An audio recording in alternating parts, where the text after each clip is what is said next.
So today we're going to be speaking to Refilwe Modiselle, model, actress, activist, and now author of an enlightening children's picture book. It's called Zizi's World Through Her Vanilla Eyes. And in a society obsessed with sameness, a young South African girl living with albinism, Zizi, sees the world differently, and the world also sees her differently too. And this offering is inspired by the life and the lens of Refilwe and reimagines the journey of visibility, of prejudice, and power through a child's gaze. And so on that note, Refilwe joins us this morning to chat a little bit further about how she brought Zizi's world to life. Good morning. Congrats! By the way, happy Women's Day. Happy Women's Day. Happy Women's Month. Absolutely befitting. And thank you for also putting thoughts to paper and telling your story. I was telling you offline that I actually cried halfway into the book because it touched me. It's a great story mode that you put your thoughts to, and it's such a personal story because this obviously is a reflection of you, your inner child. To a degree.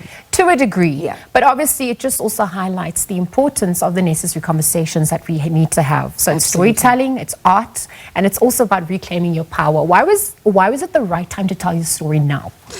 You know, destiny has a way of playing itself out. And I think when you believe in God's perfect timing, you know, and you don't really chase after certain things and they come to the table. So that's what happened with this book, is that essentially I've always thought that I'd write maybe an autobiography in the latter of my life because I'm still young. Yes. And there are many chapters to go. So I just thought, you know, I'd write an autobiography later on, you know, in life and so forth. But when the opportunity presented itself by the publishers Lingua Franca, I couldn't say no.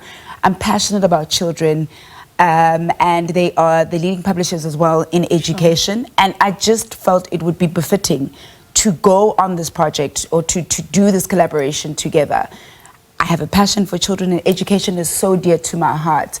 And I felt Zizi's World is a story never been told. If you think about representation, this is the first book of its kind in the country, in the continent, in possibly the world. And I will say it because you often don't get books like this from an educational level. So it was very important for me to do that because I've never been represented in any space. And I mean in terms of albinism, and to put that in the forefront as a story also trickles in some education as well as other themes to the book. Yeah, and I mean, there's also an activity at the book, and there's a conversation starter for parents and teachers as well, because that's one of the lessons in the book. But I wanted to talk about your family dynamics and how it's portrayed. I mean, you come from a big family as well. But when you look at Zizi's mom and dad, I mean, that nurturing, that caring, just how aware they are and how they help her to embrace her identity and turn pain into power. What dynamics were playing out there as you envisioned that for her? You know, first of all, for me, I mean, I did come from a space where it was a full family. Unfortunately, we did lose dad. But it was important for me to bring the narrative of a complete family so that both parents know that even if you're not together at some point, because that's the reality of South Africa, even if you're not together, remember that you both play a role, that mum and dad are key in instilling whatever nurturing that they need to the disciplines in order to raise children that are sound in themselves. So I needed to really place that back and remind society that mom and dad, you both play a role in nurturing the kind of children that we have in society. And that dynamic is also just, how can I say, something that instills emotionally sound children as well. You know, because when you receive that kind of love and support as well, it means that you're equipped for the future in being a better human being as opposed to what we're now living with. And it helps you solidify your identity and assert yourself, which is obviously what Zizi also manages to do in the book, and it's so important. So then visually depicting that must have been a fun process. It's beautifully illustrated. So how did you go about envisioning that and bringing Zizi's world to life? Firstly, somebody said, oh my gosh, this book looks delicious. And other than that, there's the essence of saying, oh, the paper is amazing. How did you think of the paper? Look, I will give credit, first of all, to the illustrator, Tabiso Goenza, for an amazing job in terms of the illustrations. For me, you know, Lingua Franca, obviously, they took more of the how can I say, the head in terms of championing that. But for me, the important thing was the representation of Zizi. That I was very firm on. There was a back and forth, obviously, with communication in terms of nailing it, because nobody in South Africa has been able to really represent what albinism is on paper. And for me, it was like there had to be that representation very clearly, and the diversification aspect in the book, showing just the idea that we're not just one, we are many people who can be represented in that book as well, which was so key. So the illustrations also play a role in also, I think, bringing literacy back to life, and the idea of escapism, because it's not just for children, it's also for adults as well, if you think about it. And just having that thing where you can escape in a book and feel like, oh man, I'm remembering my childhood and why it is that I started reading.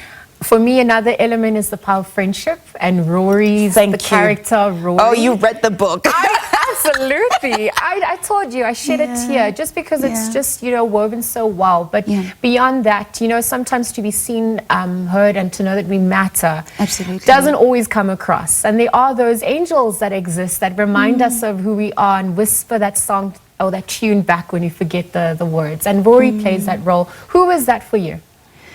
Who is that for me? Who is Rory's character based on? Rory's character is actually a real person, but the person's name is not Rory. It's okay. It is my bestie. It is my bestie, Agripazwani. I mean, we've been besties for a couple of years now, but I felt like it's so important to remind, first of all, the idea of having somebody who really can resonate with you in many aspects and be your soundboard. And I felt like it was also important to put in or marry the idea that guys and girls can be friends. It doesn't always have to be a romantic aspect to certain things, because you know the world like thinks very differently. But other than that, it's just the idea of teaching children as well that it's okay to have friends of different sexes. Let's also learn that it's okay for us to integrate ourselves properly, and also just, you know, for boys as well, to know that, you know, you play an important role in how it is that you shape what is a different gender to yourself. Maybe we'd have a different society, maybe we'd have different men all around if we learned to just live amongst each other really properly in the sense of respect and how we point to each other. So it's important to give that to children as well from a very early age, to say that not everything can be demonized in the world the way everything has. It can come really from a neutral and very sincere and innocent place. Absolutely, and that's what unconditional love is, right? Beyond the constructs. Listen, we need to coexist with each other. Thank you. Unity and diversity. And I actually even wanted to touch on your own journey, because we were also chatting offline about how you are one of many firsts. And so obviously with this offering, but the responsibility that one has to shoulder with that. And I mean, when you look back in hindsight, did it only make sense once you started putting your thoughts to paper and you realized, oh my gosh, like, or were you always aware from a young age that this was the journey, the narrow road you'd have to traverse? Look, I think I've always known that I'm a teacher at heart, and knowing that from just my journey, from the many firsts that I've just gone through in society, being the first model with albinism, you know, in Africa, being the first basically to just champion, being an actress, winning awards even abroad, like just as a person with albinism. I think those firsts have all brought me to this point. And being a pioneer, you never stop doing those firsts, because nobody else is going to tell you how to do those things. So it's not like I blatantly put myself in a position to say, oh, I'm doing all these things. It's just God guides you. When God guides you, He puts you in a place where He says, okay, I'm going to use you as a vessel to fulfill whatever mandate that He wants. And that's exactly what I've done. All I've done is just listen very deeply to the voice inside of me and just followed everything. It just so happens that everything is a first, because society, I think, hasn't really, you know, entirely been developed in the aspect of certain things that they need to still change. Or you're just the leadership that we have to, you know, follow. If I'm entrusted with the leadership, it's not a responsibility that I took upon myself. But I mean, if I'm given that, then I will take it and run with it. And I mean, you're a vessel, as you said. So you're just being used, and it's the right place and the right time. Zizi's world, she travels. Through Vanilla Ice. Let people at least read that and see where she travels to after winning the competition. But what else can we expect? Is Zizi's world going to expand? Is this the first of many? What has been some of the reactions from Firstly, I love the fact that you said you cried, because I think as much as it's a children's book, but I think for adults as well, to get them back into that space where they understand a certain sense of themselves as well was very key for me. So that's been the response.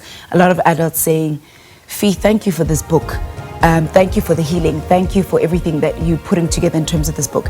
In terms of the future, yes, probably write some more. Okay, we can we turn the page and we'll continue. Refilwe joining us this morning. I mean, as you turn each page, you're going to walk through with Zizi through her pain, but obviously also looking at how she gains her power, her purpose, and ultimately shines with pride.